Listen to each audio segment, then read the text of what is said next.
¿Cómo están ustedes? Muy buenas noches. Comienza Días Contados cerrando una semana agotadora, hay que decirlo directamente. Una semana que comenzó con la despedida al gran Salo Reyes y que termina con una crisis política en La Moneda, con la salida de la ministra Janet Vega. Vamos a estar analizándolo en el segundo piso, además a solo 9 días del plebiscito constitucional.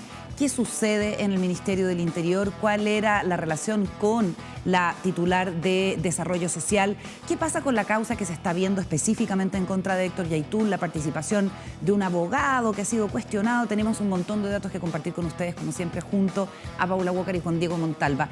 Pero es importante hacer notar también que esta semana que termina pone como protagonistas a los fiscales del Ministerio Público que han logrado acusar a Héctor Yaitul. Entre ellos, el fiscal regional de la Araucanía, Roberto Garrido, y la fiscal regional del Biobío, Marcela Cartagena.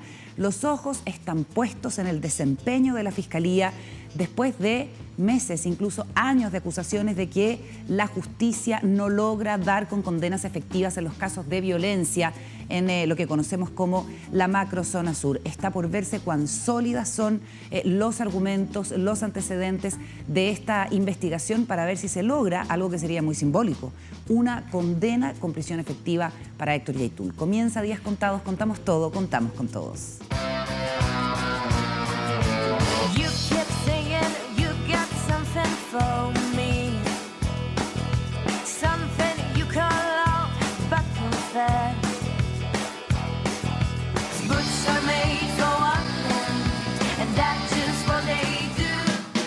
Saludamos a los panelistas de Días Contados. ¿Cómo estás, Paula Walker? Muy buenas noches. Bien, Carolita. Buenas noches, Juan Diego. ¿Qué tal, Juan Diego? Cerrando esta semana agotadora, ¿no? Agotador. Digamos las cosas como son.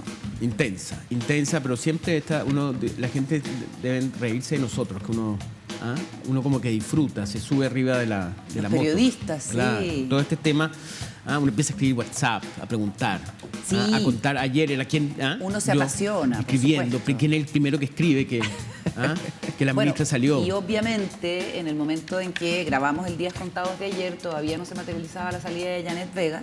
Y obviamente es el tema político con el que está cerrando la semana y hay más antecedentes que queremos comentar con usted. La primera pregunta que uno se puede hacer es ¿por qué sale realmente Janet Vega? Se abre el segundo piso en Días Contados.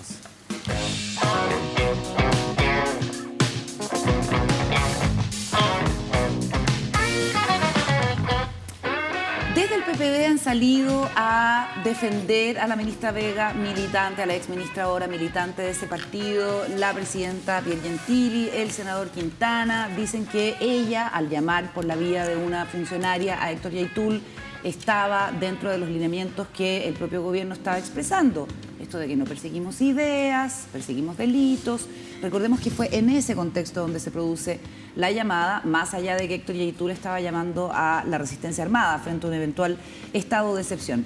Pero también ha trascendido que cierto inconformismo o cierta molestia con el desempeño de Janet Vega estaría detrás de esta decisión que, digamos, se toma cuando es evidente esta intervención telefónica, este llamado que además se filtra desde uno de los informes de la Policía de Investigaciones. Ya podremos hablar de eso, pero ¿qué crees tú que ha pasado realmente, Paula?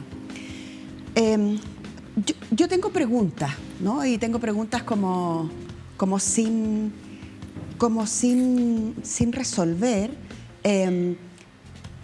Yo me pregunto por el apuro, por ejemplo. ¿Por qué están tan apurados porque la ministra Vega se vaya? Me pregunto por qué el gobierno no se enteró con un poquito de tiempo antes el operativo donde es detenido Yaitul. ¿Corresponde que el gobierno se entere? Bueno, sí, corresponde que se entere. En general, antes los gobiernos se enteraban por vías formales o por vías informales, que no quedan registros en ninguna parte, pero los gobiernos se enteran sobre todo porque es una operación muy importante. O sea, detener a Héctor Yaitul hoy día involucra muchos movimientos, muchas acciones. Un gobierno necesita tener mínimas claridades con respecto a esas cosas. Y yo me pregunto por qué no lo sabe. Y ahí mi impresión, por la experiencia y todo, es que ahí hay una responsabilidad del Ministerio del Interior. es el Ministerio del Interior quien debiera tender puentes formales e informales, puentes de hormigón, lianas, señales de humo, con un montón de lugares. Por lo menos eso en el gobierno de la presidenta Bachelet se hacía, que te tocó conocer. evidentemente. ¿Y tú crees que estamos frente a un Ministerio del Interior donde no se están tendiendo puentes? Bueno, pero si tuvieran los puentes, no es que tú necesites saberlo como demasiado antes, o más o menos, pero yo creo que hay como o descoordinaciones O desconfianza. o derechamente. desconfianza, ¿no? Ausencia de liderazgo. Ausencia de liderazgo. Yo creo que la ministra Isquia necesita tener un liderazgo que es más político también, que es más de coordinación, es más político, es de conversaciones privadas que nunca sean públicas. Y eso significa que tu entorno tiene que ser un entorno hermético. ¿Por qué? Porque la ministra Isquia trabaja no para sostenerse ella en el gobierno. La ministra Isquia debe trabajar para que al presidente le vaya bien y para que al gobierno le vaya bien. Tú dices, en la medida en que tú tienes un escenario interno virtuoso, con puentes, con comunicación, con los otros ministros, con coordinación, distintas instituciones, ¿verdad? Lo que pasa para afuera, pues abordarse de mejor, o sea, se pueden como sostener mejor las crisis hacia afuera si es que adentro está bien armado, y eso, según entiendo en tu análisis, es lo que está más o menos tambaleando. Una primera pasada, ¿cómo lo ves tú, Juan Diego, para después entrar de frentón en lo que pasó ayer con la formalización con Héctor Yaitul y los delitos que se le imputan? Vale. No, para mí como que queda en evidencia de que la Araucanía derroca ministros. O sea, es un tema muy relevante para los gobiernos. Como que se desnudó la importancia de un tema que el gobierno trató siempre de esquivar y de ser buena onda, de aparecer, ¿me entendéis? Como hablando de Guaymapu, visitando Temucuicui de sorpresa, como, oye, nosotros vamos a...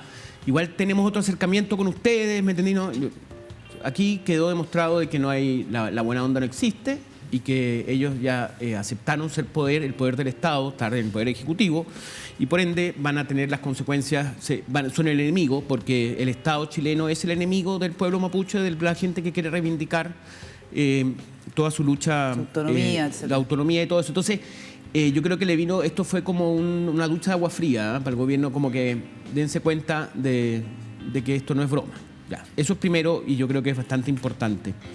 No olvidemos que está Temucuicui, Gualmapu, después están los expresos políticos. Hubo varios intentos en donde el gobierno trató de tirar esta buena onda hacia el sector mapuche. Yaitul es maestro, o sea, yo creo que es una persona con un nivel de manejo comunicacional impresionante. Por las grabaciones que hemos visto, es muy loco y muy raro que él hable por celular. O sea, Lo que sabe este equipo es que Héctor Yaitul habla por WhatsApp. Sí, pero... precisan por llamadas de WhatsApp que son ininterceptables, claro, hasta donde yo sé, porque tiene mucha conciencia, Yaitul ha hablado con los equipos de producción de Vía X, de que su teléfono está pinchado. Claro, pero por eso sin mismo embargo, es muy raro que igual hay grabaciones de él. O sea, Sí. lo que voy, que hay una jactancia de él de su impunidad y de que él no tiene problema. A ver, yo creo que es un tipo que se inmoló, o sea, se inmoló por la causa y está preso. Hoy día lo veíamos ayer, por ejemplo, cuando Carolina me hizo ver muy acertadamente cómo mostraba él las ¿cómo se llama? Las esposas. Las mostraba así, me entendís, que estaba esposado. Como para generar la indignación del pueblo mapuche, me entendí, generar la molestia. Él obviamente no estaba escondido. O sea, es una persona que estaba, me entendí, ahí a punto de ¿cómo se llama? Era factible detenerlo. Y lo detienen almorzando en un céntrico restaurante en Cañete. Y parece que hubo como incluso como en el momento de la detención estas cosas que son como un poco jocosas, pero que son parte finalmente de cómo es la vida. Un pequeño incidente con quién pagaba la cuenta. Claro. Sí. No sabía, como Si que se el pagaba o no restaurante se dijo, bueno, pagaba la aquí, cuenta. que esto lo paga la Que alguien me investigación. Paga la madera. Que alguien me pague la colación. Claro, ¿y quién Lo paga paga la Yaitul? madera. Dijo el dueño Claro. del lugar. ¿Ah? Porque se lo llevaba a investigación. Investigación almorzó al lado de él, ¿ah? Sí. Eso es bien interesante. Pero bueno, eso no, la Araucanía. La Araucanía aparece nuevamente, no olvidemos que en el caso del gobierno de Piñera, la Araucanía derrocó a Andrés Chadwick, el tótem del gobierno de Piñera, del gobierno número 2 de Piñera. Ya, oye, Entonces, tenemos... los costos son evidentes. Sí, totalmente de acuerdo con eso. Tenemos el momento en que la jueza de garantía, ayer en la audiencia de formalización, determina la cautelar para Héctor Yaitul, y también tenemos algunos de los audios para conocer un poco más también del carácter de este hombre que no está solamente en lo político de la resistencia y las acciones radicales en el mundo mapuche, sino también en lo operativo. La libertad del imputado constituye un peligro para la seguridad de la sociedad y un peligro de fuga. Que este tribunal se declara competente para conocer de los hechos que motivan la presente causa. Segundo, que se decreta la prisión preventiva del imputado, debiendo ingresar a cumplir al Centro de Cumplimiento Penitenciario del Biobío, octava región, lugar que previa coordinación dispuso Gendarmería de Chile en el ámbito de sus facultades. Ya, ese es el momento entonces en que se determina que son 30 días para la investigación y que Yaitul va a quedar en prisión preventiva. Bueno, y hablábamos de los delitos que se le imputan, 3 por Ley de Seguridad del Estado, 2 por el Código Penal, y hay hartas cosas que surgen en estas interceptaciones telefónicas, como el rol operativo que tenía Yaitul en el mundo del robo de la madera, su relación con figuras que luego se convirtieron como en mártires, pensando en Antonio Marchán, ¿no?, a quien ha defendido públicamente, pero también se ha sabido que en esos audios en algún minuto pensó en expulsar a este joven santiaguino de las filas de la CAM. En fin, el tema de las filtraciones, más bien, el tema de las interceptaciones telefónicas, que solo se obtienen con la orden de un tribunal, también está en el centro de la conversación, sobre todo porque no todo lo que se obtuvo a través de las interceptaciones queda en la acusación de la Fiscalía. Y hay elementos que son residuales, que así se llaman, ¿no? Estas como interceptaciones telefónicas residuales que al final del proceso se eliminan. Pero también es un problema cuando quedan dando vuelta y bajo determinados intereses alguien quisiera filtrarla, que es lo que uno podría pensar ha pasado con Janet Vega. ¿Cómo lo ves tú? Sí, bueno, antes en la pauta conversábamos sobre cuáles son las intenciones detrás de la filtración y he tenido varias discusiones al respecto. Yo creo que aquí el valor indudable es que aquí hay un valor noticioso, hay un hecho que trasciende, ¿me entiendes?, al círculo personal de la Janet Vega y de su asesora, y que tiene consecuencias políticas importantes. La demostración de ello es que es la razón por la cual sale ella de su puesto de ministra.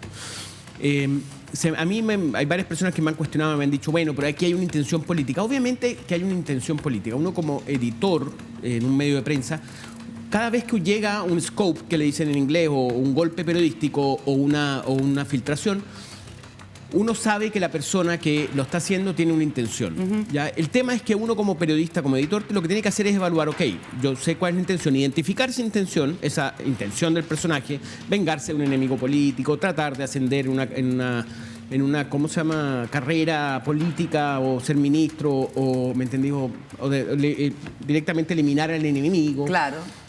Y uno evalúa y no sabe que está ocurriendo eso, pero uno dice, bueno, ¿tiene esto alguna relevancia en términos del funcionamiento del Estado, del gobierno, o del sector privado? También hay ¿cómo se llama?, hay fuentes en las que revelan secretos del sector privado.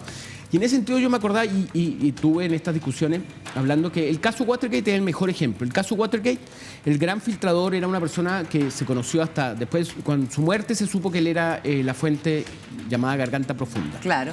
Ya que es Mark Felt. Mark Felt era el segundo de la FBI, y él se pica porque no lo ascienden durante el gobierno de Nixon.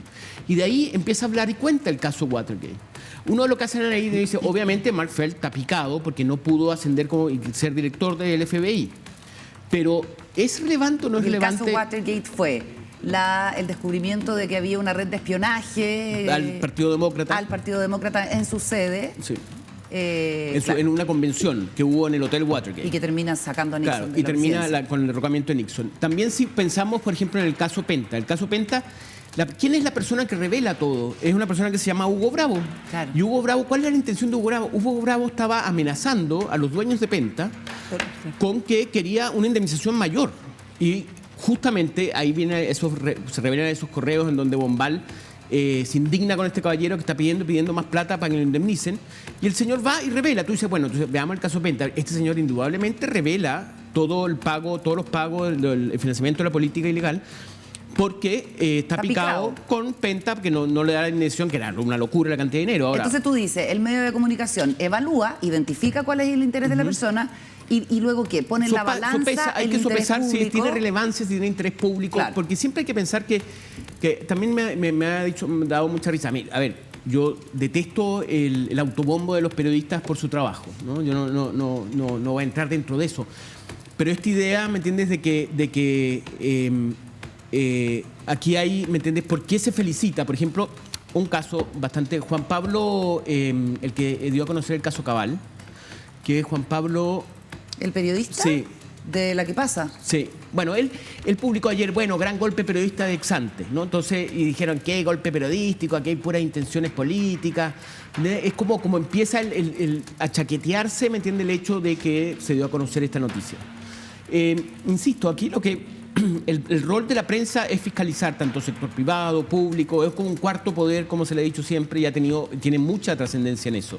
Sabemos que existen unidades de fiscalización dentro de los gobiernos, como es el caso de la Contraloría, pero son fiscalizaciones administrativas. Las fiscalizaciones políticas recaen mucho más en la prensa que en los entes fiscalizadores. Tiene una capacidad que no tiene el Poder Judicial en velocidad. Entonces tiene ese gran valor y que yo creo que hay que destacar en este caso. O sea, yo creo que no es...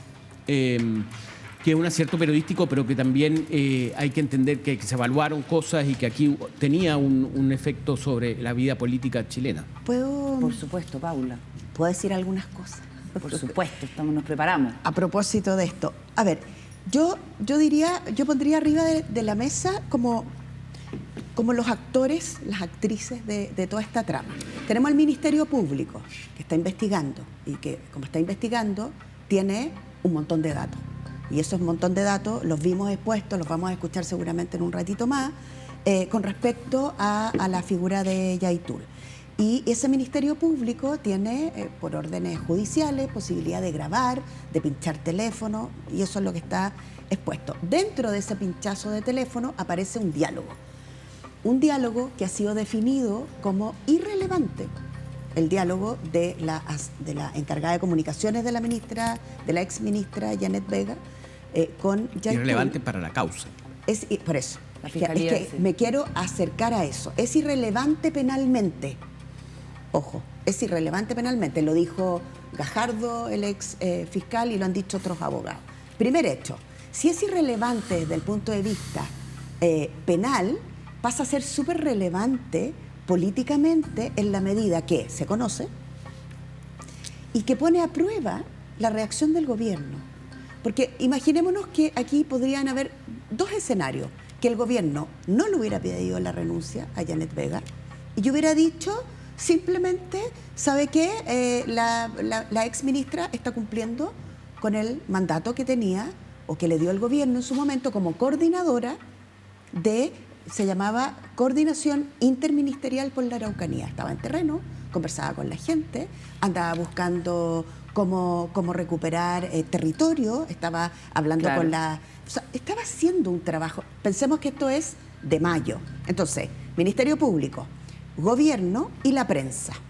Esos son los actores. Si no es relevante penalmente, es relevante políticamente.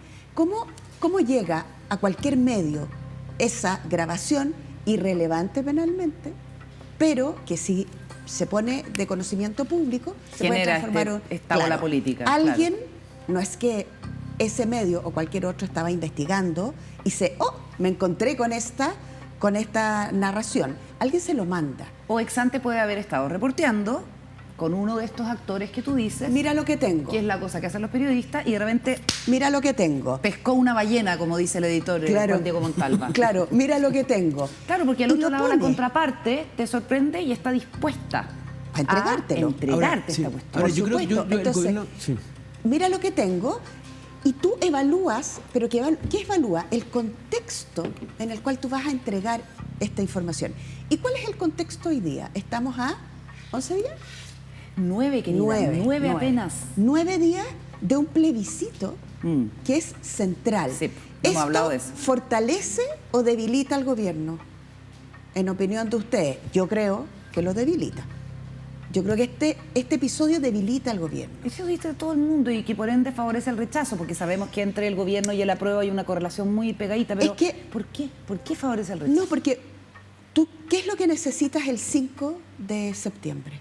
Tú tú necesitas un liderazgo empoderado, un líder poderoso. Y no un gobierno en crisis con estos que ires se y venires.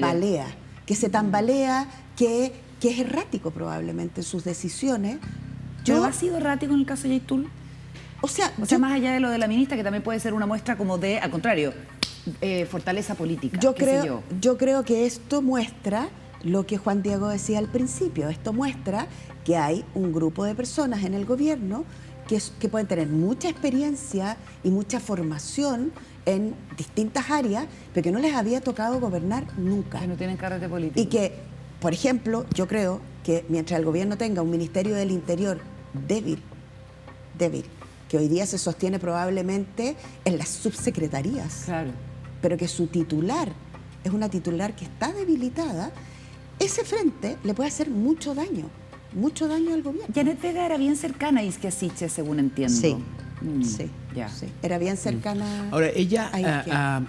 ahí lo interesante es que Isquia Siches, después del evento Temucuicui, ella es Janet Vega quien hereda el caso Araucanía.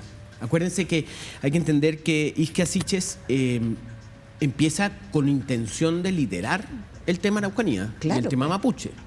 Y se toma que el segundo día o el primer día, en el segundo día de haber asumido el gobierno, el presidente Boric, Isquia Siches se va con el subsecretario de Desarrollo Regional,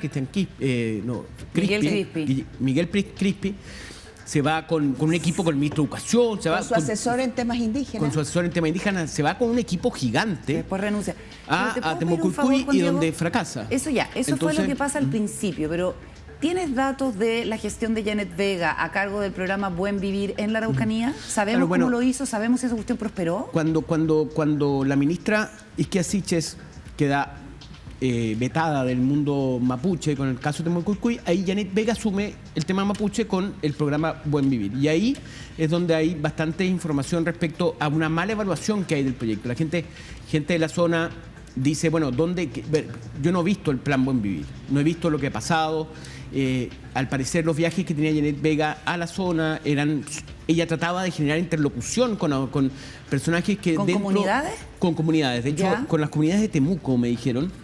Me dijo, ella trató de juntarse con 140 comunidades rurales indígenas de Temuco. Ya. No, en Temuco hay 140 comunidades y ella decidió juntarse con un grupo de comunidades. Ya. Y estas comunidades eran comunidades que la verdad que no eran problemas, estaban como descolgadas, pero cuando va el ministro y se junta con ella, se levanta ahí un problema porque empiezan a generar una cantidad de demandas que no eran problema para la gente, las autoridades de la región. Entonces me dice, generó un foco de conflicto con gente que no era problemática. Porque se produjo una especie de competencia entre las comunidades lo que podían recibir con este plan Buen Vivir. Claro, entonces, entonces estas comunidades empezaron a generar demandas a las autoridades locales y me dijeron, bueno, y finalmente terminó siendo un problema porque nosotros sabíamos cuáles son los focos y dónde estábamos atendiendo los focos más urgentes, ¿no?, de atención. Eso dicen autoridades locales que son como opositoras al gobierno, entiende uno. No, no son opositoras al gobierno. ¿No son opositoras al gobierno? Ah, ya, ok.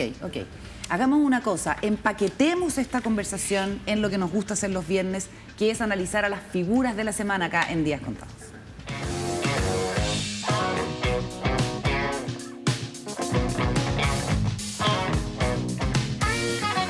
Paula Walker, ¿quién es tu figura de la semana? Mi figura de la semana es Janet Vega.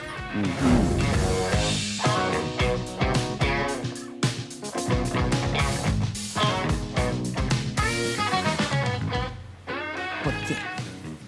Bueno, por razones como bien obvias, porque probablemente no nos imaginábamos que la primera ministra, o sea, no nos imaginábamos que el cambio de gabinete iba a ser así. No nos imaginábamos que la primera ministra en salir iba a ser Janet Vega. Entonces, primero porque está en el ojo del huracán, pero sobre todo yo quiero destacar de Janet Vega que se trata de una política con muchísima experiencia. O sea, Janet Vega es una mujer que ha ocupado otros cargos, fue subsecretaria de Salud, fue directora de FONASA, es una mujer súper reconocida internacionalmente, una mujer de alto nivel técnico, es doctora, trabajó en la Fundación Rockefeller en Nueva York, trabajó en la Organización Mundial de la Salud. O sea, no estamos frente a una persona que sea como una novata. Claro. Eso es lo primero. Lo segundo, de Janet Vega, yo quiero decir que, a propósito de lo que decía Juan Diego, cuando la ministra Isquia de alguna manera tiene esta visita tan frustrada a la Araucanía, a Temucuicui, el gobierno determina que sea Janet Vega la coordinadora del plan Buen Vivir, que es el plan que el gobierno determina va a ser la llave, la clave, el diferenciador de cómo lo han hecho otros gobiernos anteriormente. Y por lo tanto Janet Vega va a terreno, y va a terreno muchas veces. Y se junta con mucha gente. Se junta con comunidades lafkenche, se junta con comunidades de otros espacios, se junta con empresarios, con empresas, discute sobre el tema de la entrega de tierra, va y levanta catastros sobre la pobreza en las comunidades. ¿Tiene diálogo? Ahora, uno podrá decir, le fue bien en los diálogos, le fue mal. Esto es como cuando por ejemplo, tú haces un protocolo, perdonen la comparación, pero cuando tú haces un protocolo sobre, por ejemplo, abuso sexual al interior de las organizaciones. Si no tienes el protocolo, nadie ha sufrido de abuso sexual nunca dentro de una organización. Tú pones el protocolo y se empiezan a levantar un montón de alertas de que sí hay gente que ha sufrido abuso sexual dentro de las instituciones. ¿Por qué? Porque antes no había esa herramienta, hoy día la hay y empiezan a surgir los conflictos. ¿El problema es la herramienta? No. El problema no es que ella haya generado diálogos. El problema es que y aquí lo conversamos al inicio de la semana, el problema con los pueblos originarios y en particular con el pueblo mapuche, lo decía Pepe, el historiador. Lo vamos a revisar al final, sí. Es un problema que no tiene solución, sobre el cual ¿qué tienes que hacer? Ponerte de acuerdo e intentar espacios de comunión. Yo creo que la ministra Vega trabajó en eso. Le puede haber ido bien, mal, más o menos. Supongo que de todo lo que hizo hay registro, no es que esto queda como en el aire. Entonces, a partir de eso, yo solo les quiero decir que tengo muchas dudas. ¿Por qué sale? Es que alguien va a decir, es que llamó a Yaitul. Y no tenía que llamar a Yaitul si estaba dialogando con todo el mundo. ¿Ese es el problema? La pregunta que tú haces tiene que ver con el hecho de que sea cercana a Janet Vega y Isquia Siches, que eventualmente hay una especie de poder en las sombras, en interior, al que esto todo es, por supuesto, es todo especulativo, pero a partir de algunos análisis y algunas conversaciones, va por ahí, iría por ahí. O sea, ¿tu aprensión, sí o no? O sea, mi aprensión es, Janet Vega, con toda la trayectoria que tiene, ¿se le ocurrió un día pedirle a su asesora, llámate a Yaitul? Bueno, parece que sí, po. Entonces, ¿nadie más sabía en el gobierno? Aparentemente no, po. Sí, pero es muy novato. Claro, pero sí, novato, yo entiendo que uno tiende a mirar por debajo del agua. En otra de las conversaciones que hemos tenido con gente del gobierno, se nos dice que estaba mal evaluada por la falta de resultados, más allá de las gestiones que haya hecho. Si una cosa es hacer gestiones y tener la voluntad, y otra cosa es que eso de resultados, que al final es lo que importa a la hora de medir a las gestiones de los ministros, y que además de eso tenía un equipo débil, como medio falto de experiencia. Bueno, quedó demostrado. Que, en efecto, quedó demostrado. Veamos el momento en que el presidente Boric anuncia que aceptó la renuncia de Janet Vega. Quiero comunicarles que he tomado la decisión de aceptar la renuncia de la ministra de Desarrollo Social, Janet Vega. Porque quiero que sepan que como presidente de la República debemos ser cuidadosos del fondo y también de la forma. Y que los hechos que hemos conocido hacen que corresponda hacer valer la responsabilidad política de la ministra. Y por eso, reitero, he aceptado su renuncia. Tengo la convicción de que en esta materia las señales que demos y las señales que dé yo en particular deben ser claras. Sí al diálogo, no a la violencia. ¿Sobre reaccionó el gobierno pidiéndole la renuncia o aceptándole la renuncia a Janet Vega? ¿Qué tan contenta estaba ella en el cargo? Al parecer, bueno, yo creo que es un cargo bastante complejo. No nos olvidemos del caso Moreno. Moreno fue un hombre que yo la verdad que dudaba de esto, pero Alfredo lo he confirmado. Alfredo Moreno, exministro de Desarrollo Social. Entra con el gobierno de Piñera y él genera una mesa de conversaciones importantes. Ahora ha salido profusamente aquella cita de él en que dice que él no tiene problemas en hablar con Yaitul, que no lo ha descartado. El presidente Boric reconoció que están conversando con Alfredo Moreno también. Claro, entonces, y Moreno realmente, por lo que me han dicho gente de la zona y del sector privado, que Moreno, el valor que tuvo Moreno es que cuando se sentó en la mesa a hablar con las comunidades mapuches, los mapuches sintieron de que él era un tipo, ¿me entendés?, que tenía nexo con la empresa privada, tenía cercanía al presidente Piñera, entonces era una persona que crujía, ¿ya? Sabemos que el caso Catrillanca, lo pulverizó, todo ese esfuerzo. Pero también había mucha molestia lo que he sabido es que había mucha molestia de Moreno porque también el gobierno, Piñera, que es mano apretada, no daba los recursos necesarios que me entendéis, necesarios para enfrentar la situación. Y esa es una de las razones por las cuales Moreno luego se va, ¿me entendés?, pide el cambio a obras públicas. Porque hay obviamente... un ministerio con poca fuerza operativa, pero con harta plata. ¿Ah? No, te digo. Tiene presupuesto gigante. Sí, pero el desarrollo social no tiene plata. No, pero obras públicas Obras públicas sí. Por supuesto, no. Es un lugar donde Pero puede desarrollo aparecer social, no. ejecutando cosas, el desarrollo social estaba muy atado, el caso Catrillanca además. No nos olvidemos que uno de los puntos débiles que tuvo la candidatura es Sichel, del candidato que presentó la derecha y que compitió, Sichel, que compitió con Kast, era justamente que él había sido ministro de Desarrollo Social y no había hecho nada en la Araucanía. Oye, Es cierto. A propósito Paula, de eso... ¿sobre reaccionó el gobierno o no? Yo creo que el gobierno se apuró. Y se apura porque, y esto es una cuestión súper interesante, voy a dar la lata un minuto. Cuando estábamos en el gobierno de la presidenta Bachelet, partieron los programas 24 horas de noticias. Ya, los canales de... El primer Los gobierno de canales, Bachelet. primero el gobierno, Claro. canales de 24 horas. La primera reflexión que hicimos un grupo de personas era cómo iba a alterar eso la marcha de los gobiernos. Antes tú tenías espacios sin noticias muy largos.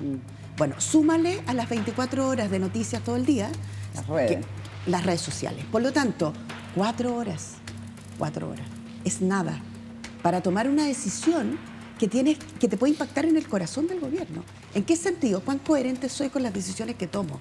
Es coherente que un presidente que dice, yo no sanciono ideas, sino hechos, yo llamo al diálogo. Nosotros somos distintos de lo que eran los gobiernos anteriores. Mi plan Buen Vivir va a marcar la diferencia. Dialoguen.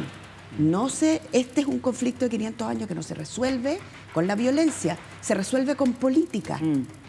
Y esa era la orientación, ese era el marco teórico, digamos. O sea, lo dijo el PPD en defensa de su ministra. Dijeron, la ministra estaba haciendo en un punto lo que era la filosofía del gobierno. Me demoro 4 horas en sacarla. ¿Por qué me demoro 4 horas en sacarla? ¿Cuál es el apuro por sacarla? Porque este es un gobierno que puede resistir en un punto la presión de un medio digital y de otros periodistas que le van a estar diciendo, habló.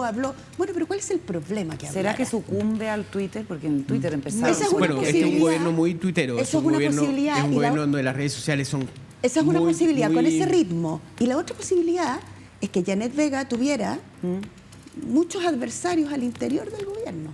Y tuviera- ¿Desde el socialismo democrático o desde el Frente Amplio? Who knows? ¿Quién sabe? Pero puede pasar que ella tuviera enemigos que aceleran esto de que no es bueno que ella esté ahí, saquémoslo. Lo peor en los gobiernos, lo peor que les puede pasar es moverse a la velocidad de Twitter y tener asesorías que son, ¿cómo llamarla? Que son asesorías es como el alaraco. O que entra y Claro. sale. ¿Se acuerdan del alaraco? Alaraco, gran personaje, Fernando Alarcón en el Happening. Iba a decir una grosería que no se puede decir, pero está la embarrada, Claro. hagamos esto, y tienes a alguien que es como un zumbido en la oreja. No, lo que más necesitan los gobiernos es Calma y tiza, como se dice mesura, en el billar. distancia, descansar, mirar las cosas, porque si no, el problema es que te puedes pillar la cola.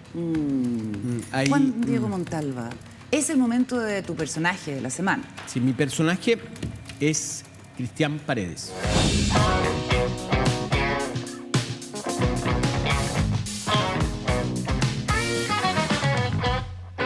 Cristian Paredes, Juan Diego. Cristian Paredes es director de unidad especializada en delitos violentos y responsable penal adolescente. De la Fiscalía Nacional. La Fiscalía Nacional con sede en Santiago.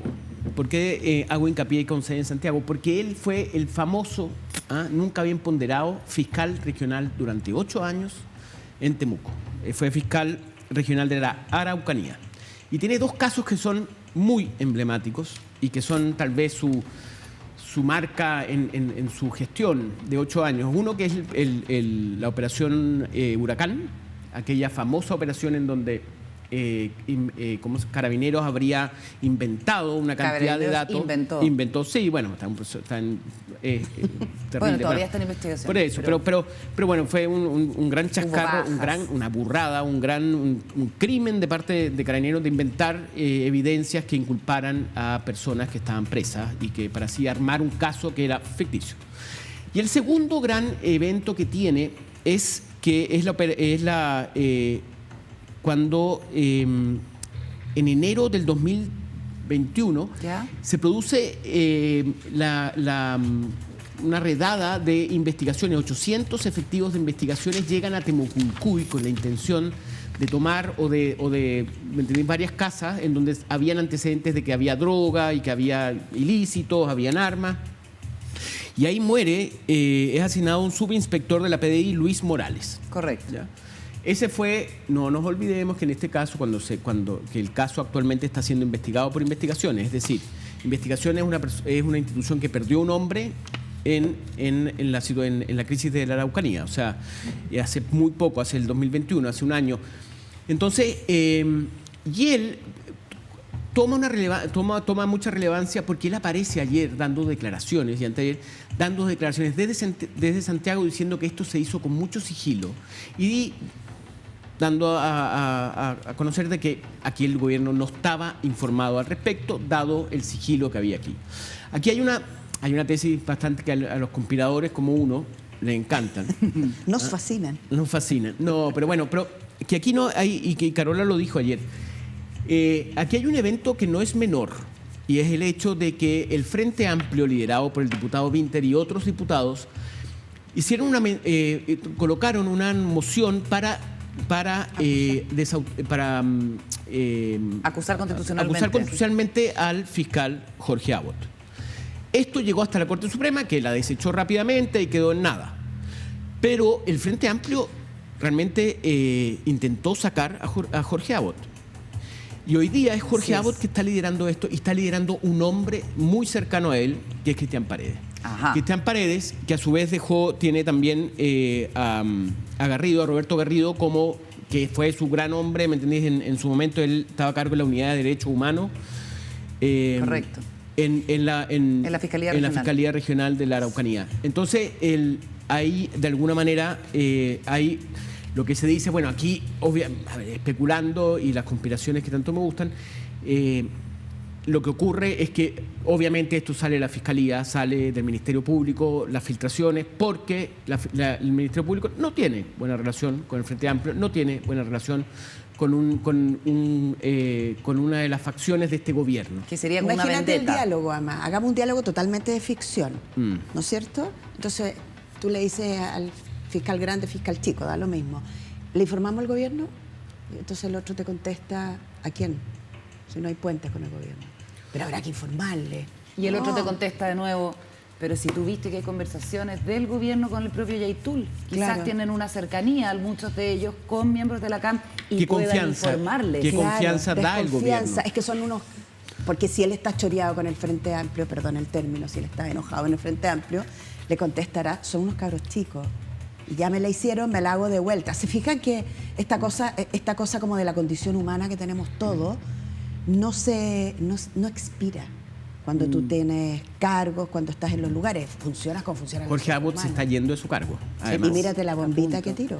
Oye, en los minutos que nos quedan, hablemos de un abogado que apareció ayer en la formalización de Héctor Yaitul como abogado querellante del Ministerio del Interior, es decir, representante del gobierno contra Héctor Yaitul, que se llama Ignacio Sapiaín y que ha saltado a los titulares de manera bastante sorpresiva. Veamos parte de lo que pasó ayer. El señor Yaitul es un líder, mucho más que un guerrero, que podemos empatizar en algunos aspectos con su causa referida a la reivindicación territorial. Y el gobierno ha ido trabajando en esa área por medios pacíficos, recuperando tierras y entregándoselas al pueblo mapuche. Un pueblo que él dice proteger, pero como buen líder ha perdido el rumbo. No se ha dado cuenta del daño que está generando a su mismo pueblo. No se ha dado cuenta que un señor de 60 años, que es baleado e internado recientemente en el hospital de Cañete, no es su enemigo. No se da cuenta que esa señora que estaba con 5 hijos, también en el sector de Cañete, donde sujetos ingresan y dan balazos, la verdad que no es su enemigo. Es mapuche igual que usted. Es mapuche igual que usted.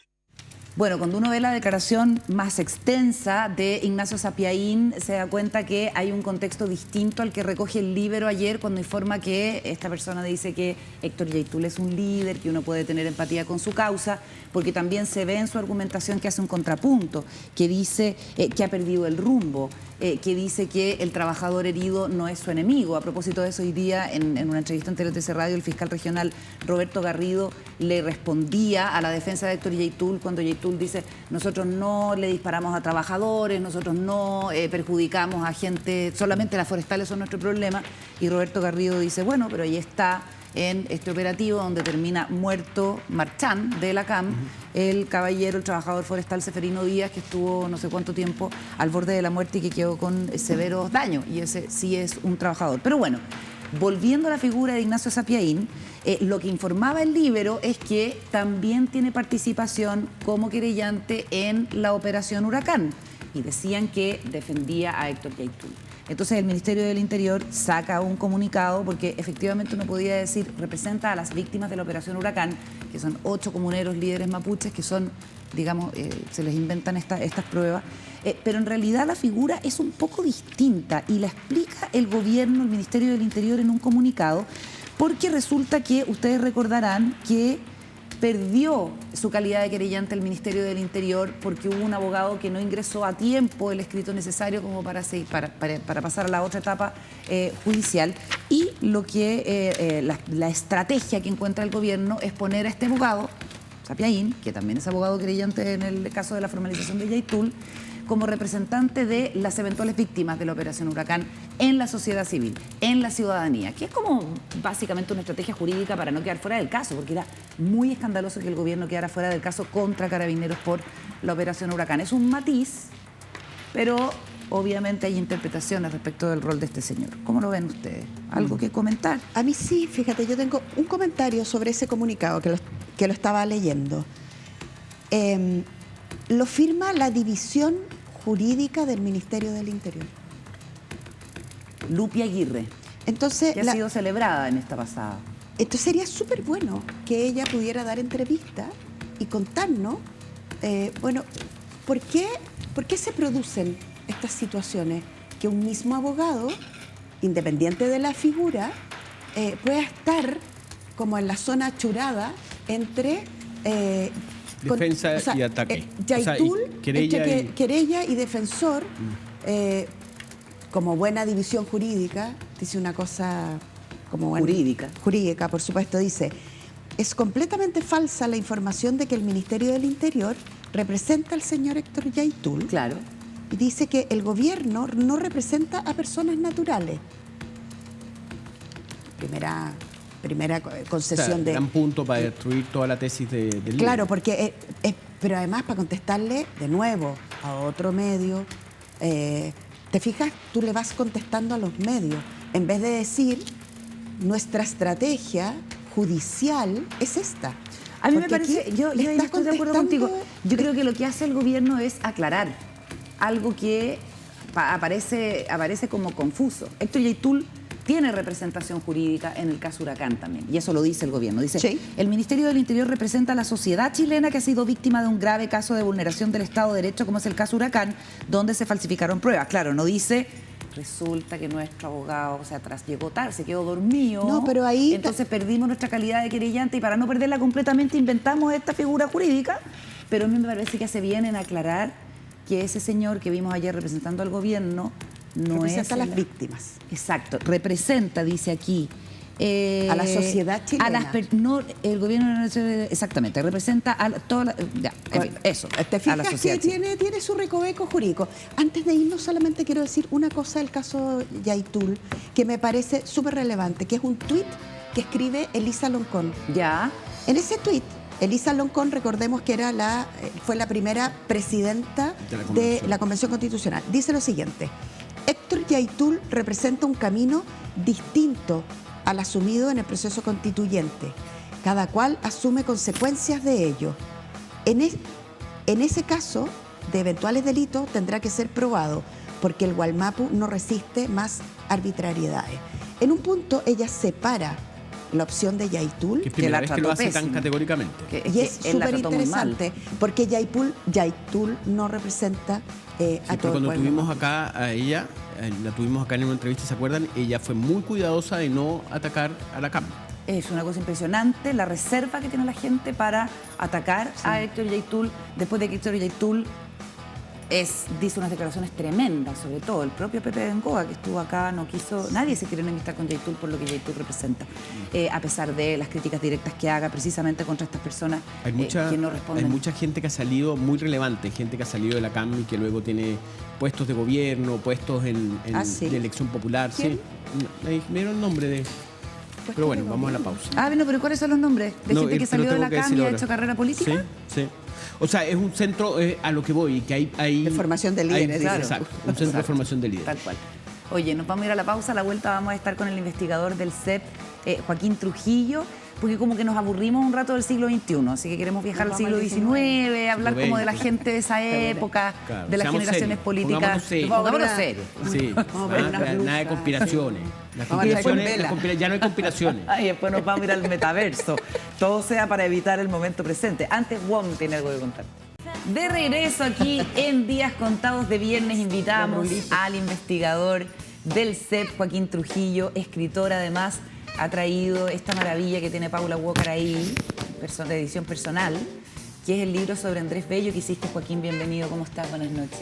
Muchas gracias, Carolina, por la invitación. No sé por qué gracia me encuentra que me invitan de nuevo. Déjala un segundo, Paula, perdona. Es que no es que nosotros, no es que Bello solamente Libertad. nosotros te encontremos gracia, el público también. El público te pide. Bueno, Andrés Bello, Libertad, Imperio, Estilo. Joaquín Trujillo, ¿cuándo editaste el libro? a finales de 2019 lo publicamos y... A finales... Sí, claro, parece. 2020 casi. Sí. Me quedé con el siglo XIX, entonces Claro. dije, Siglo me parecía XIX. que era como una especie de aparición de Un libro muy finales del siglo contingente XIX. a los años de la política del Muchas siglo XIX. gracias. Además, la edición, perdona Carola, Preciosa. Joaquín, la edición es preciosa. Claro, pero eso es mérito de la editorial. No, mío. yo sé, pero solo Roneo. quiero decir Editorial Roneo. Roneo, sí. Ya. que a nosotros que nos gustan los libros, tapa dura, Totalmente. elegante, gran libro. Trabajaron Vamos a mucho en leerlo. la edición ellos, sí. Estuviste, te publicaron un par de cartas en el Mercurio, una de ellas hablaba sobre la relación de Diego Portales y Andrés Bello y cómo Diego Portales se rendía ante la sapiencia de Bello y también este componente como de cierta poesía, ¿no? Bueno, no por nada era poeta, digamos, pero eso nos lleva a, podrías hablar un poco de eso, analizar a las generaciones políticas, la generación dorada de la política chilena, que es una generación del siglo XIX. A ver cómo le entramos. Claro, lo que pasa es que es muy importante entender lo siguiente, que la figura de Diego Portales, que es la figura que como que, entre comillas, ordenó el país, hubo también intentos de Diego Portales en otros países de América, pero la gracia que tuvo nuestro Diego Portales fue que estuvo abierto a escuchar planteamientos, por ejemplo, como de personas como Bello, ¿ya? Y es muy interesante esto porque Bello era una persona que estaba abandonada en Inglaterra sin mayor importancia. Entonces lo traen a Chile y acá le sacan el jugo y recién en Chile saca todas sus garras Bello y se despliega el personaje, florece el personaje. Entonces, claro, como tú bien dices, Carolina, Portales dice en una carta, por ejemplo, el 17 de octubre de 1836 a el almirante Blanco Encalada, le dice, bueno, en torno al tema de la hostilidad con la Confederación Perú-Boliviana, ¿cierto? Bello no quería la confrontación.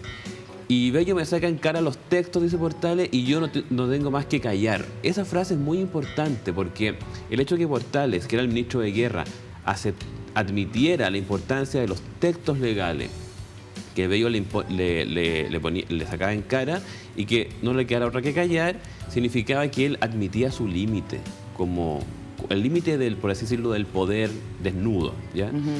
Y claro, a veces Portales no le hacía caso a Bello, ojo. Ahora, era una relación, yo no sabía que había tenido una relación tan intensa ambos. O sea, Claro, ¿sí? claro, sí. No, lo que pasa es que, claro, que en el fondo Bello fue como, en algún sentido, como el secretario un poco de Portales. Fue el secretario, ya. Un poco era como que hacía esa pega, digamos, de ser el secretario.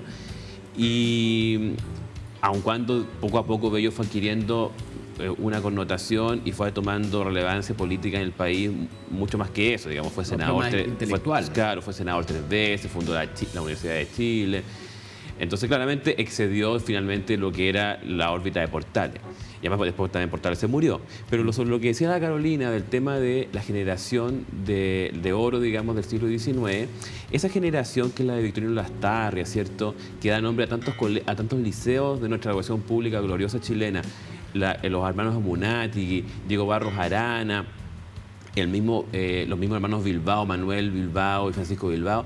Esa generación que fue espléndida y que fue una generación muy progresista, muy progresista. 1840. Claro, exactamente. Fue una generación, Eusebio Lillo, que fue el autor de la canción nacional, de la letra, todos eran de la misma época, más o menos, un poquito anterior, por ejemplo, a Lastarria. Esa generación se nutrió mucho del estudio con Bello, algunos más cercanos que otros, porque, por ejemplo, Lastarria era más cercano a José Joaquín de Mora, más que a Bello, ¿ya? Y por lo tanto, cuando José Joaquín de Mora, que fue el que escribió la Constitución en buena medida, la del 28, lo sacaron a patás prácticamente de Chile, porque realmente era un personaje muy complicado, y Bello como que quedó como ahí como el intelectual orgánico de la República de Chile, quedó, como claro, un poco así como el intelectual que se avino a hacer la pega que Mora no quería hacer, digamos. Ahí está Lastarria, lo tenemos en pantalla, ¿viste? Claro, claro, José Victorino Lastarria. Entonces, claro, Lastarria como que quedó medio enojado con Bello y en el fondo hubo varias tensiones con Bello. Bilbao también tuvo muchas tensiones con Bello. Bueno, además era conservador Andrés Bello, que para mí eso fue un descubrimiento con tu libro. O sea, era amarillo. Era amarillo. Según la Pero era definición. conservador. No, pero no en todo, pues, Juan Diego, porque en el fondo, por ejemplo, había temas que era conservador, pero temas que eran muy progresistas entre Bello. Por ejemplo, todo el tema del Código Civil. El Código Civil, para la época, es una tecnología... Alta tecnología. Absolutamente progresista. Cyborg. Piensen ustedes que en Alemania se demoraron 50 años más en tener un Código Civil a nivel del Estado. ¿Por qué? Porque los sectores conservadores se oponían a un Código Civil. ¿Por qué? Porque era considerado se decía que era considerado filosofía revolucionaria francesa, cáncer de la filosofía francesa. Entonces, no querían recepcionarlo, no querían recepcionar la tecnología del Código Civil. Y en Chile Bello lo propuso y finalmente se pudo implementar. Y también se pudo implementar en el resto de América versiones muy semejantes al de Bello. O sea, por lo menos en Colombia y en Ecuador prácticamente lo copiaron el de Bello. Entonces, Joaquín, en ese sentido era un progresista Bello, ¿sí? disculpa que te interrumpa. Joaquín, decías recién que había sido una generación extraordinaria en términos políticos. ¿Por qué fue una generación extraordinaria? Porque fue una generación que supo heredar lo que habían hecho los conservadores, o más bien dicho, no tanto los conservadores, sino que los autoritarios de la época de la batalla de Lircá en adelante, y transformar eso en algo, por así decirlo, que se acompasó con los tiempos. Entonces, supieron leer. Supieron leer, pero también supieron recibir, Paula. Supieron recibir el legado y no administrarlo en forma idéntica, sino que lo fueron transformando. O sea, el siglo XIX, con los liberales del siglo XIX, después con los del Partido Radical, con los Mata, por ejemplo, con todo ese mundo, es una permanente gente que está heredando, en el sentido espiritual, ciertos legados y que se los va entregando al futuro. Pero, claro, a veces con algunos momentos revolucionarios, como la década de los 50, bajo Manuel Montt, por ejemplo, pero también en otros momentos con actitudes muy reformistas y como pacifistas, digamos. Entonces, ¿Y tuvieron poder? sí, tuvieron poder. Llegaron O sea, al culmine de... Sí, tuvieron poder, pero también, ojo, que por ejemplo, tuvieron poder, también tuvieron ciertos fracasos. O sea, en algún sentido, el poder que adquirió Diego Barros Arana como rector de la Chile significó un cisma dentro de la Universidad de Chile, que fue la creación de la Universidad Católica de Chile.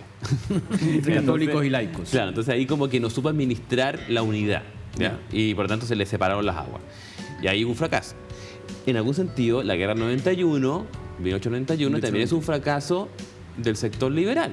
Ya. Porque en el fondo... Con Balmaceda. Claro, porque en el fondo no supieron administrar el poder, se pusieron autoritarios con Balmaceda, y finalmente hubo una sobrereacción de los sectores más oligárquicos que quedó, digamos, realmente la escoba a nivel del país. Digamos, hubo una guerra muy violenta. Entonces, Tremenda. Claro, entonces ahí fracasaron. Perdona, Carolita. Joaquín, ¿y hay algún... o sea, esto de recibir el pasado conservador, revolucionario, el pasado como nos venga, Claro. al presente, y después poder proyectar y acomodarse a los tiempos, ¿hay alguna analogía que uno pudiera hacer con respecto a lo que recibe el actual gobierno de estos 30 años tan vilipendiados y qué de eso podría proyectar, podría usar, podría acomodar a los tiempos? Claro, mira, yo creo que aquí hay como una confusión, confusión ética, que hay todo un discurso en contra de la herencia, en contra de lo que uno recibe. Del actual gobierno. Del actual gobierno y y también no solamente es culpa de ellos, sino que es como un ambiente intelectual en contra.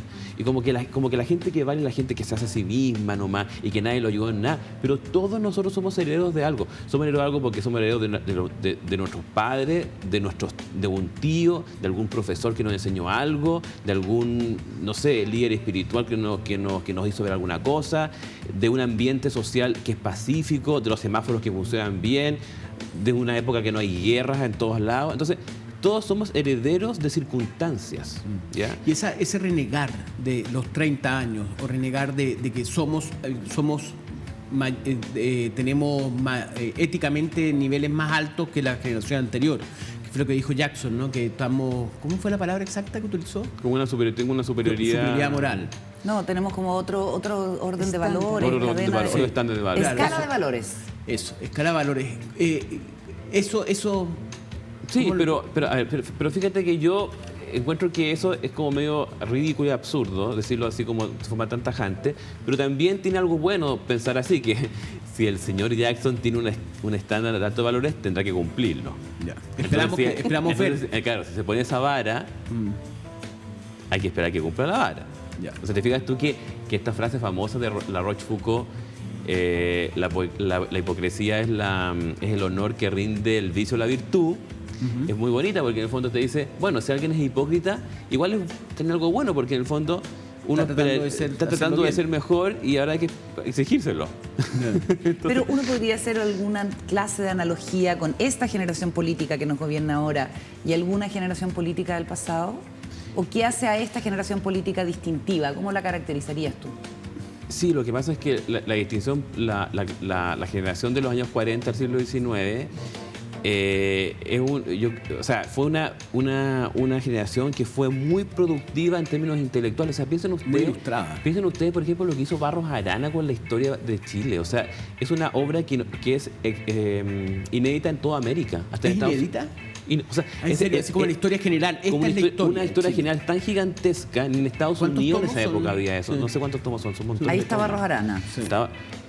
Ya, ese señor hizo una obra, pero impresionante para su tiempo, y los Amunátegui, por ejemplo, que no hicieron algo tan largo como eso, le hicieron biografías hasta los personajes más insignificantes. Entonces, habían un montón de señoras patriotas, ciertos personajes medios anónimos, que ellos los transformaron en seres como relevantes haciendo sus biografías. Y creando una nación. Y creando un relato de esa nación que estaba como recién formándose. Y claro, en ese tiempo, mucha gente de esta no era que ganara plata con esto, sino que perdía plata con esto. Claro. O sea, era un costo. Era un costo más que una... Aquí nadie se hacía rico con esto. O sea, más bien se hacían pobres. Había Era por amor al arte, digamos. Joaquín. Era por amor al arte, claro. Pero espérate, y la caracterización de la actual generación, si pudiera, ya que estamos Sí, hablando mire, como de ¿sabe? generaciones políticas y su influencia. Lo que pasa es que yo no quiero hablar contra la gente de mi generación porque... Además él fue compañero de Boric. Sí, po. No, él en la universidad. estaba 2 años de... Está 2 años más Claro, abajo. Sí, pero en el fondo el Él problema es más joven que Boric. Él es más joven que yo. Él es más joven que tú. Ah, Claro, yo soy más anciano. ya. Entonces, Se nota. Claro, sí. Entonces, ¿qué pasa? Que yo siento que de repente hay como una especie como de oportunismo en lo siguiente, que son demasiado atarantados. Entonces, como que nunca quieren perder en nada.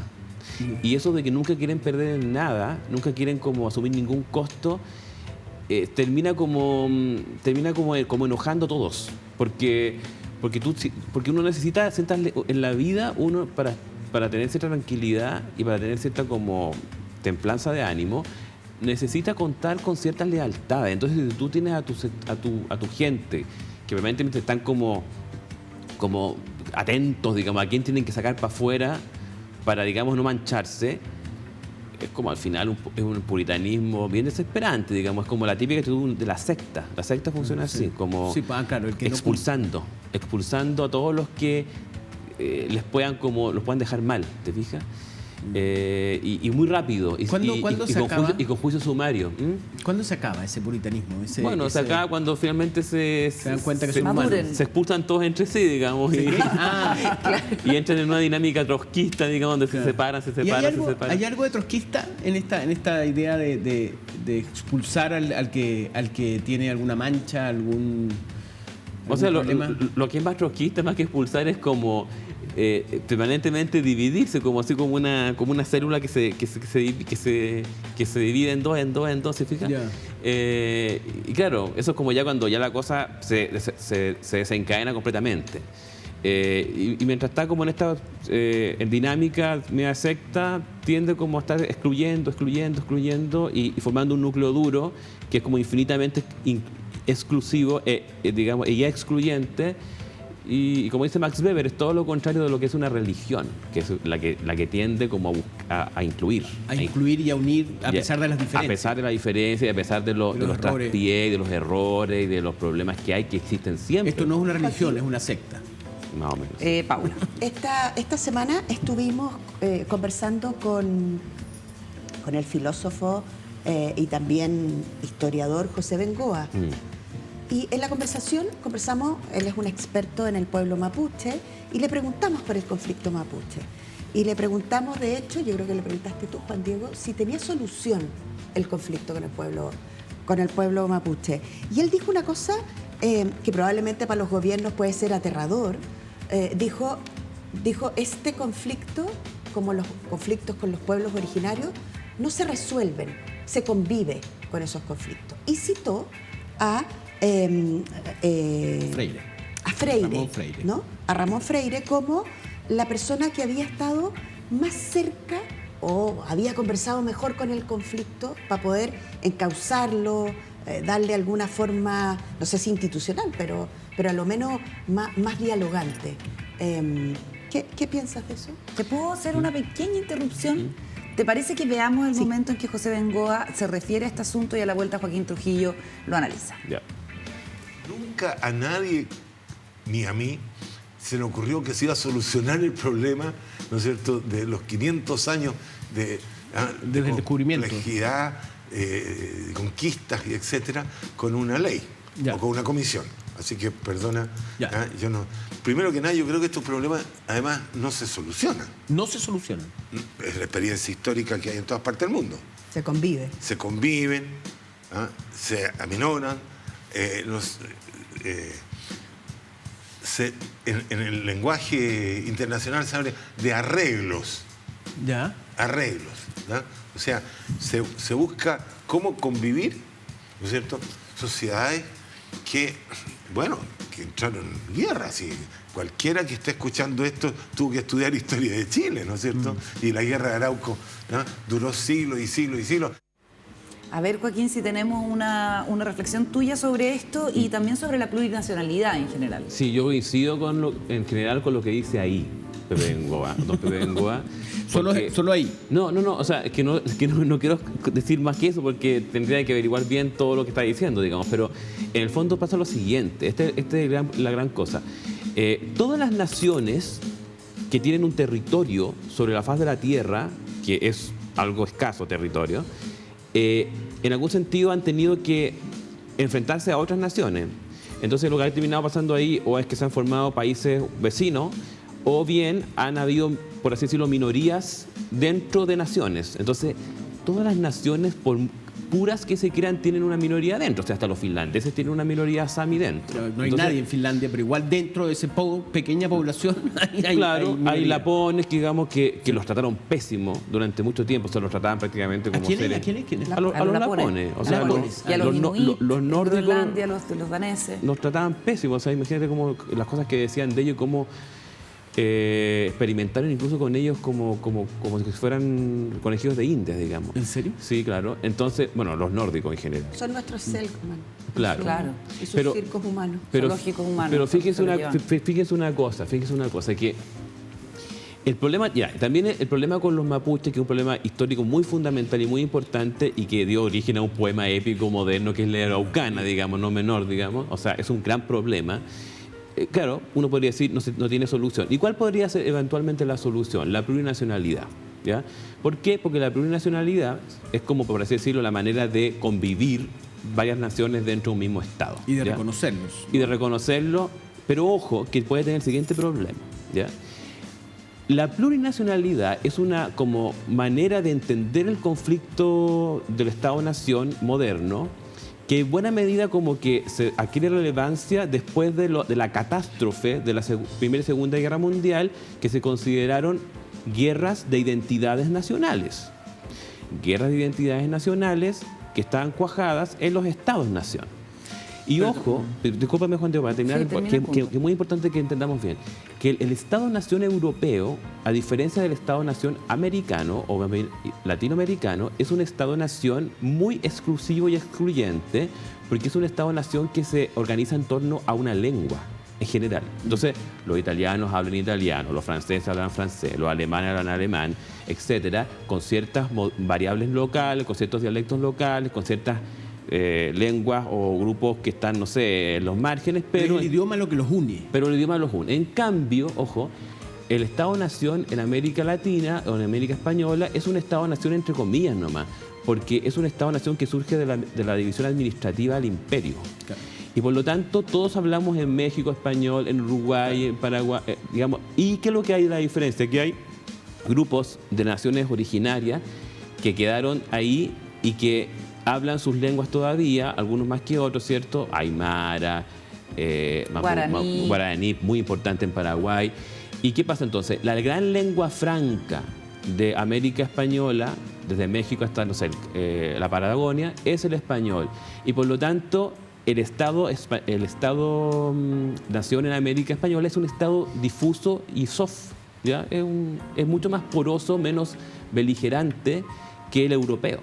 Y por lo tanto, cuando hacemos por así decirlo, como una analogía directa, diciendo, bueno, el Estado-nación europeo se comportó así, no, el Estado-nación americano no es así. Y es más, el Estado-nación en América en el siglo XX fue mucho más pacífico que el europeo, bueno, no hubo siendo guerras. mucho más incivilizado que el europeo. No hubo guerra.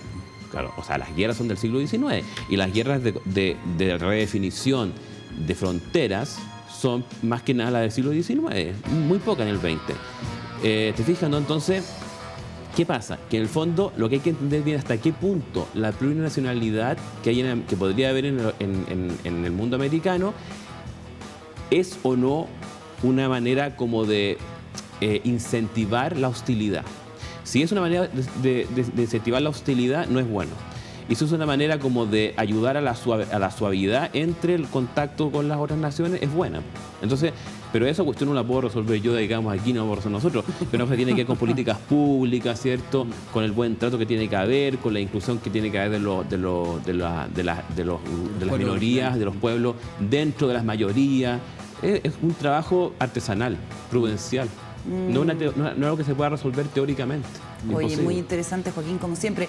Vamos a despedir este bloque, pero haciéndoles una recomendación. Ya que estuvimos hablando de personajes históricos, hay una cuenta en Instagram que se llama Del pasado al presente, de una persona, de un señor o joven que se llama Carlos Díaz Basualto, y que toma las típicas ilustraciones que vimos toda la vida en el colegio, de cómo era, qué sé yo, tal o cual personaje histórico, y le hace un retoque digital para ver cómo eran en realidad estas personas en una época donde la mayoría no existía fotografía. De hecho, nosotros estábamos viendo recién como más bien dibujos a lápiz o pinturas de todos estos personajes. No sé si podemos pinchar alguna para ver cómo Tan fantástica. es el origen de ¿No? la...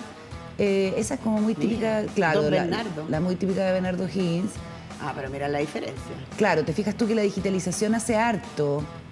Es muy, muy interesante. No solamente hay hombres, también hay mujeres. Hace un trabajo de rescate de las mujeres, las figuras históricas.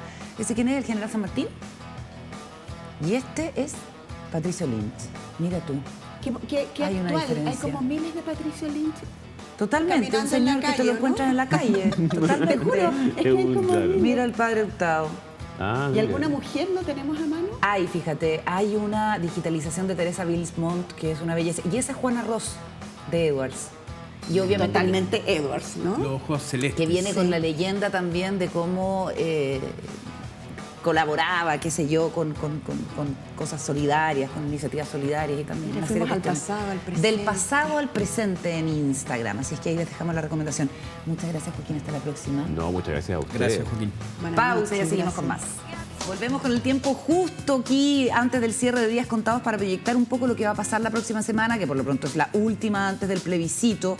Ayer en la tarde también conocimos la declaración de la Compañía de Jesús respecto de la investigación canónica contra Felipe Berríos por las denuncias que se habían realizado. Dice que se tomó más de 40 testimonios y que 7 le parecen verosímiles a la abogada Santibáñez que lo investigó, así es que se remite al Vaticano. Respondió Felipe Berríos defendiendo, insistiendo en su inocencia, esperando que lo juzgue la justicia ordinaria para poder hacer una investigación transparente y negando los cargos, diciendo también que en esos 40 testimonios muchos de ellos eran para decir que nunca lo habían visto en actitudes de ese tipo. Hay que ver qué rumbo toma esa acusación sobre una figura que es importante y también qué pueda pasar con este reportaje que saca la radio, el área de investigación de la radio Bío Bío, sobre el juicio de cuentas pendiente en el municipio de Santiago, cuando Carolina Toá era alcaldesa, y que en la tesis de Bío Bío y consultadas fuentes del Partido Comunista y el Frente Amplio, derriba la posibilidad de que Carolina Toá llegue eventualmente como ministra del Interior.